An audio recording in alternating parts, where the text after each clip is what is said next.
제가 어린 시절 복음을 거부하고 교회를 다니지 않을 때였습니다. 그 시절에는 몽당 연필을 볼펜 틀에 끼워 쓰던 그런 시절이었죠. 기억나십니까? 제 눈에는 그 당시에 교회에서 나와서 전도지를 뿌리는 것이 너무 못마땅하게 보였습니다. 저렇게 전도지를 낭비하는가, 이런 세상에. 그러면서 어느 날 제가 상상 속에 예수님을 앉혀놓고는 호통을 친 적이 있습니다. 왜 저렇게 낭비를 하게 합니까? 저럴 돈이면 가난한 사람을 구제해야지요. 훗날 나중에 예수님 영접하고 나서 그때 제가 생각으로 예수님을 꾸짖었던 죄를 회개했습니다. 근데 오늘 그런 동일한 태도가 가룟 유다에게서 볼 수가 있습니다. 마리아가 매우 비싼 향유인 순전한 나들을 깨트려 예수님의 붓고 또 예수님의 발을 머리로 닦았죠. 그때에 가룟 유다와 제자들은 이 광경을 보고 매우 분개했습니다. 왜냐하면 그것을 팔아서 구제에 쓸 수 있는데 왜 이렇게 낭비하느냐라는 것이었습니다. 오늘의 본문의 병행 본문인 마태복음 26장 8에서 9절을 보십시오. 제자들이 보고, 그러니까 오늘 본문은 가룟 유다만 나왔지만 다른 복음서를 보게 되면 모든 제자들이 보고 분개하였습니다. 그러면서 무슨 의도로 이것을 허비하느냐, 혹은 무슨 목적으로 이 비싼 것을, 값어치는 것을 낭비하느냐라고 따졌습니다. 그 당시에 이 본문에 있는 이 순전한 나드의 가치가 얼마나 크셨는 줄 압니까? 큰 돈 줄 압니까? 이 나드는 팔레스타인 땅에서는 얻을 수가 없었습니다. 오직 히말라야 산지에서, 저 왼쪽에 있는 그림이 네팔 산지에 있는 그러한 식물인데요. 이 나드는 이 한아름 양의 뿌리를 몽땅 삶는다 하더라도 몇 방울 밖에 얻지 못했다고 합니다. 그리고 이 나드 향을 얻었다 할지라도 다시 인도 땅에서 팔레스타인 땅까지 운반해야 되고 또 통관해야 되고, 그래서 그 당시에 이 나드의 가격은 천문학적인 그런 가치를 갖고 있었습니다. 그 당시에 주로 신경 안정제 등으로 사용이 되었는데, 본문의 수저 나드 한 근은 약 327g에 해당이 됩니다. 327g 정도 해당이 되는데 300데나리온, 즉 노동자 1년 연봉에 해당이 되는 가치였습니다. 1년 연봉이 한순간에 예수님에게 부어졌습니다. 그러자 가룟 유다가 어떻게 말하고 있습니까? 5절에 보시면 이 향유를 어찌하여 300데나리온에 팔아 가난한 자들에게 주지 아니하였느냐 하니, 가룟 유다는 구제에 쓰면 더 좋을 텐데 왜 이렇게 낭비하느냐라고 힐난을 하죠. 그러나 그 다음 구절 보면 유다는 그 돈을 가난한 자들 위해 쓴 것이 아니라 결국 자기가 자기의 주머니에 넣고 착복하기 위한 그러한 의도, 관계를 감추고 있었습니다. 그러나 예수님은 이 마리아의 헌신을 매우 높이셨죠. 마태복음 26장 13절에 따르면 같이 읽어보겠습니다.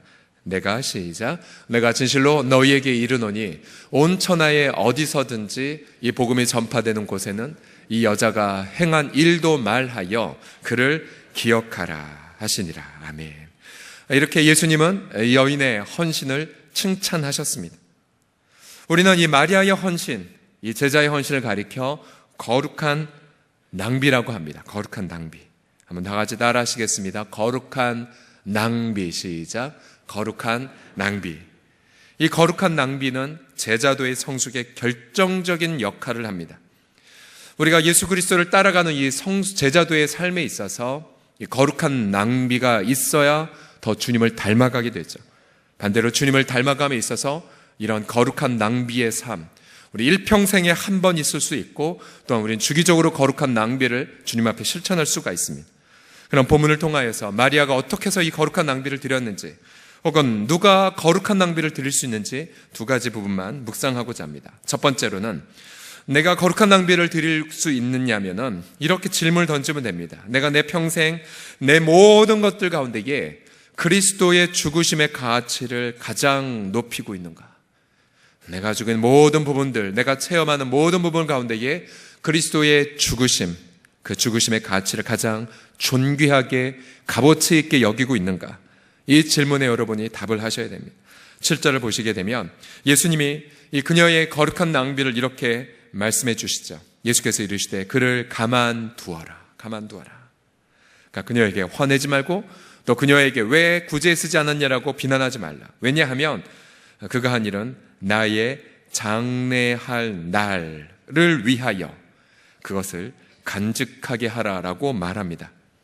본문 12장 1절은 바로 유월절 엿새전이라고 시간적 배경을 말하고 있죠. 유월절, 바로 온 백성들을 살리기 위하여 어린 양들이 희생당하여 그 피가 이 문가에 뿌려진 날이죠. 유월절. 백성은 그것 때문에, 그 유월절 어린 양 때문에 400년간의 애굽살이의 노예살이에서 구출을 받았죠. 이제 유월절이 다가오자 마리아는 예수님께서 그 유월절 어린 양처럼 온 세상 사람들을 위해 대속의 죽음을 죽을 것이란 것을 알았습니다. 오늘 본문 12장 바로 앞에 있는 11장에 가보면 이 본문의 배경 직전 사건에 뭐가 나오냐면요, 예수님의 나사로를 죽은 자 가운데 다시 살리시자 이제 엄청난 명성을 얻었습니다. 그래서 대제사장들은 예수님을 죽일 뿐만 아니라 나사로도 죽이자고 모의하죠. 그러면서 내세웠던 논리가 무엇이었냐면, 이대로 가다가 로마가 우리나라를 장악해버리면 어떡하겠느냐. 그러면서 한 제사장이 이렇게 말합니다. 11장 50절을 보시면, 한 사람이 백성을 위하여 죽어서 온 민족이 망하지 않게 되는 것이 너희에게 유익한 줄을 생각하지 아니하는구나. 그들은 자신들이 무슨 말을 하는지도 모른 채 저 예수를 죽여야 된다라고 말합니다. 결국 그때부터 그들은 예수님을 죽일 것을 계획했고, 마리아는 예수님이 모든 민족을 대신하여 죽임을 당할 것이란 것을 알았습니다. 어쩌면 마리아가 요한복음 1장에서부터 함께 있었다면 바로 온 세상 죄를 지고 간 하나님의 어린 양까지도 정확히 알았을런지 모르죠. 분명한 건 마리아는 예수님의 그 죽으심이 세상의 그 어떠한 것보다 맞바꿀 수 없는 가치가 있다는 것을 깨달았습니다. 하나님이 보내신 자, 자신의 살을 찢어 또 자신의 피를 흘려 세상의 생명을 위해 바칠 자. 아마 마리아에게 100년치 연봉의 보물이 있다 할지라도 마리아는 그 순간 모든 걸 깨트려 예수 그리스도의 죽으심의 가치를 높였을 것입니다. 예수 그리스도의 그 죽으심만이 죄와 죽음의 과제의 문제를 해결할 수 있기 때문이죠. 과연 저와 여러분도 우리가 가지고 있는 그 어떠한 것들보다도 그리스도의 죽으심을 가장 가치 있는 것으로 여기고 있습니까? 내가 가진 모든 것들, 또 내가 가지고 있는 모든 계획들보다 정말 그리스도의 죽으심의 가치를 가장 존귀하게 높이는 것으로 여러분 인생을 살아가고 있습니까? 지난번 방글라데시에 갔을 때에 한 의료 선교사님의 고백을 잊을 수 없습니다. 선교사님, 의사라면 부와 명예가 보장된 길일 텐데 이렇게 방글라데시 온 것을 갈등하거나 후회하신 적은 없으신가요? 그때 선교사님은 기쁨으로 이렇게 대답을 하셨습니다. 햇살이 아름답게 내려 쬐이는 그 속에서 후회라니요, 예수님이 제게 행하신 은혜를 생각한다면 이렇게 섬기는 것 자체가 은혜입니다. 전 한 번도 갈등한 적이 없습니다 라고 고백을 하셨어요. 그러면서 그분이 소속된 선교회의 창시자인 C.T. 스터드의 고백, 예수 그리스도가 만일 하나님이시고 나를 위해 죽으셨다면 그를 위한 어떠한 헌신도 아깝지 않다, 라는 말을 생각하게 했습니다. 같이 한번 읽어볼까요? 예수 그리스도가 시작. 예수 그리스도가 만일 하나님이시고 나를 위해 죽으셨다면 그를 위한 어떠한 헌신도 아깝지 않습니다. 한 번만 더 읽어보겠습니다. 시작. 예수 그리스도가 만일 하나님이시고 나를 위해 죽으셨다면 그를 위한 어떠한 헌신도 아깝지 않습니다. 저는 이러한 고백이, 스터디의 고백, 또 그리스도의 죽으심의 가치를 자신의 생애 속에 가장 중요한 가치로 여겨 인생을 살아가시는 그런 저와 여러분 모두가 되시기를 예수님의 이름으로 축복합니다. 두 번째로, 누가 거룩한 낭비를 드릴 수 있을까요? 그것은 그리스도의 부활의 능력을 확신하는 자만이 거룩한 낭비를 기쁨으로 할 수 있습니다. 마리아는 이미 요한복음 11장에서 자신의 오라비 나사로가 부활하는 것을 목도했습니다. 예수 그리스도께서 그 무덤가 앞에서 나는 부활이요 생명이라고 선포하셨죠. 예수님은 이미 죽은 지 나흘이나 되어 냄새가 나기 시작하는 나사로를 모든 사람의 목전 앞에서 살리셨습니다. 마리아는 그 순간 부활의 영광을 미리 맛보았죠. 그리스도 안에 있을 자가 장차 주님이 다시 오시는 날 경험하게 될 부활의 영광을 미리 목도했습니다.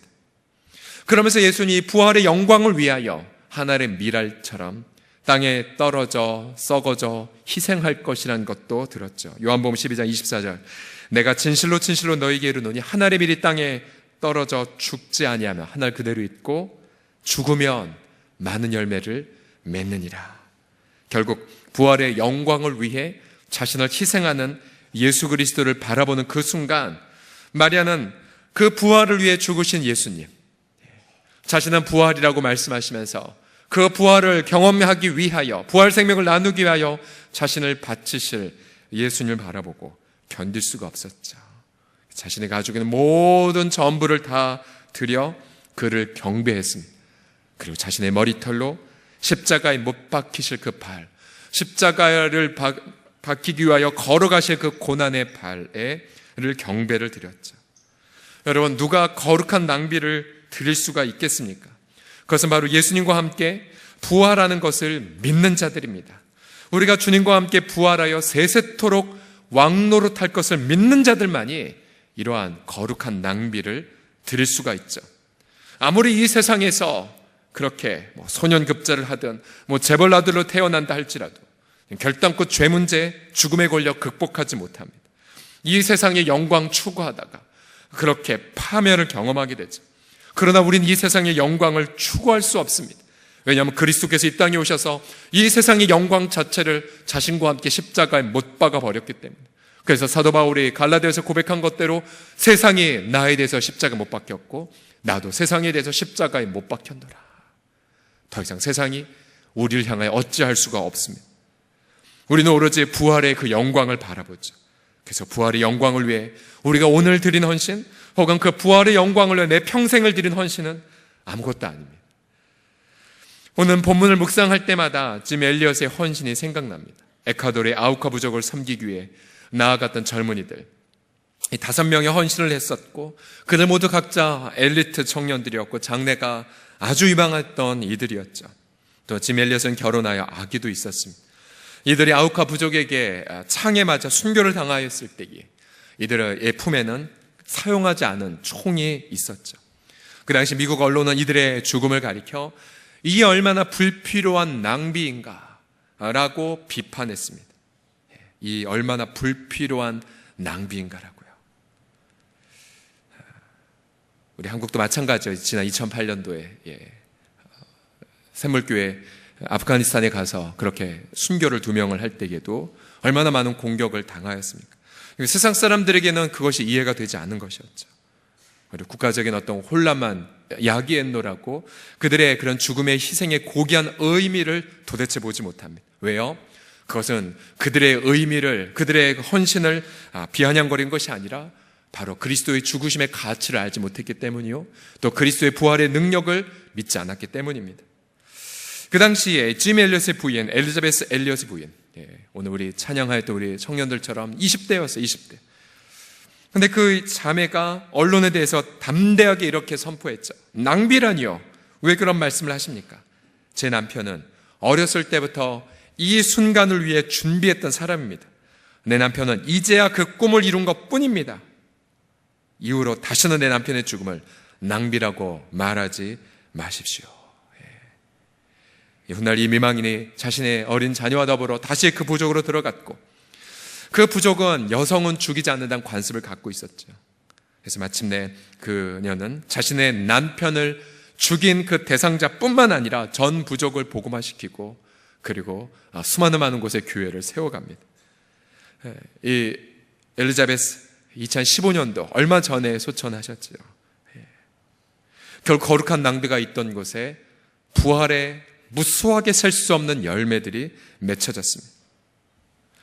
오늘 본문을 보게 되면 이 거룩한 낭비를 막는 가장 강력한 방해물이 있다면 그것은 만몬의식입니다. 만몬의식. 2가지로 표현되죠. 만몬의식은 하나는 그럴듯한 명분이 있습니다. 구제, 가난한 사람을 왜 구제하지 않느냐. 또 감추어진 목표는 착복이죠. 자신의 입속을 채우기 위한 것. 그래서 종종 우리는 교회 안에서조차도 명분은 그럴듯한데 그러나 내면 안에는 자신의 명예, 또 자신의 입속을 차리기 위한 숨겨진 관계를 감춘 채 우리 가운데는 거룩한 낭비를 하려는 계획이나 하려는 자들을 비판할 때가 있습니다. 유다는 돈에 사로잡혀서 마리아의 헌신을 조롱했고, 아니 유다는 돈에 사로잡혀서 예수님의 대속의 죽음의 그 가치와 부활의 영광을 보지 못하였습니다. 예수께서 너희가 하나님과 돈을 혹은 만몬을 겸하여 섬길 수 없다는 말씀을 기억해 보십시오.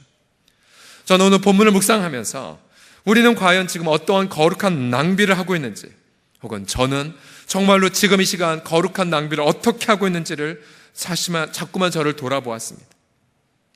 우리 모두가 이 자리에 있는 이유는 인생에 한 번쯤은 거룩한 낭비를 드렸기 때문에 이 자리에 있는 것이지요.